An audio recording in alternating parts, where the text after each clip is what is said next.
रखिएगा कि पवन कभी नेता बन के आपके सामने खड़ा नहीं होगा। जो भावुक माहौल बन गया है, तो सब लोग पूछ रहे हैं कि आप यहाँ क्यों हैं। मैं यहाँ इसलिए हूँ, मैं कभी कहीं नहीं गई क्योंकि मुझे पता है कि इन महिलाओं का दर्द क्या है।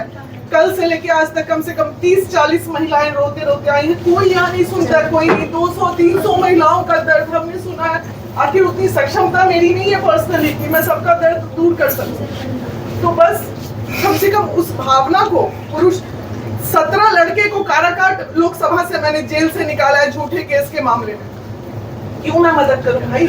और आज अगर मैं आई हूं आप लोगों के बीच में, आपके लोकसभा के लोगों को, कि नहीं आपका उत्थान हो तो आपको मदद करनी चाहिए, बिल्कुल करनी चाहिए। इतना भावुक माहौल हो जाता है कि इंसान अपने आप को कंट्रोल नहीं कर पाता है फिर वैसी स्थिति में। और मैं पर्सनली तो बिल्कुल ही नहीं कर पाती हूँ। हम रियली बहुत भावुक हैं और हम भावना से ही किसी के साथ जुड़ सकते हैं, अदरवाइज दूसरा कोई कारण हो ही नहीं सकता है मेरे जुड़ने का।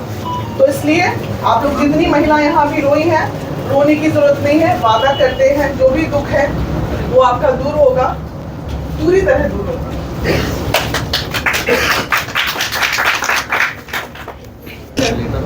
हम ये बोलेगा बस आप सभी को मेरा सादर प्रणाम।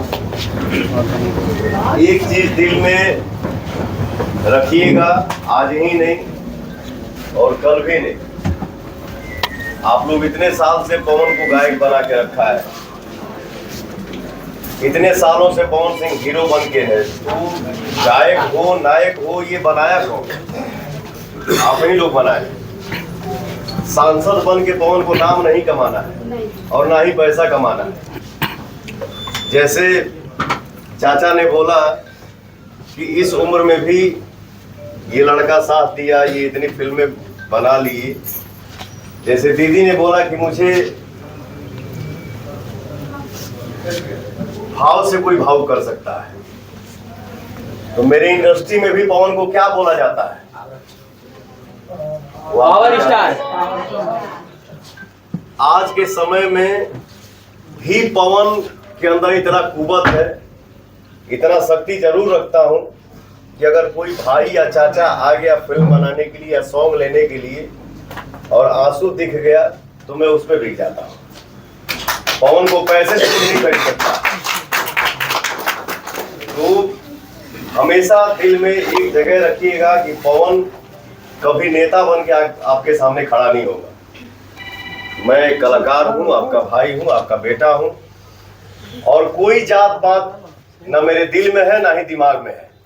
मेरे दिल में, मेरे दिमाग में, मेरे मन में सिर्फ और सिर्फ एक ही चीज चलती है और रहती है, वो है इंसानियत।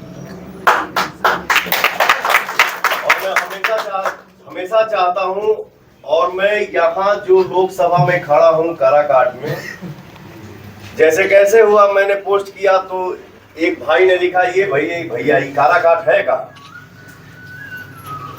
आज हमारे भाइयों का कमेंट ये आ रहा है कि मुझे पता नहीं था कि ये काराकाट है कहाँ, लेकिन आज के डेट में गूगल पे उंगली दबाओ तो पहला नाम काराकाट ही आ रहा है। ये मेरे लिए सौभाग्य है और मैं यही चाहता हूं कि काराकाट लोकसभा से अगर आवाज उठे तो हिंदुस्तान में गूंजे कि इंसानियत जिंदाबाद। मेरा यही चाहना है। एक माँ ने भी भेजा है एक बेटे को कि आज से अपन बेटा हम काराकाट के सौंप दे दें।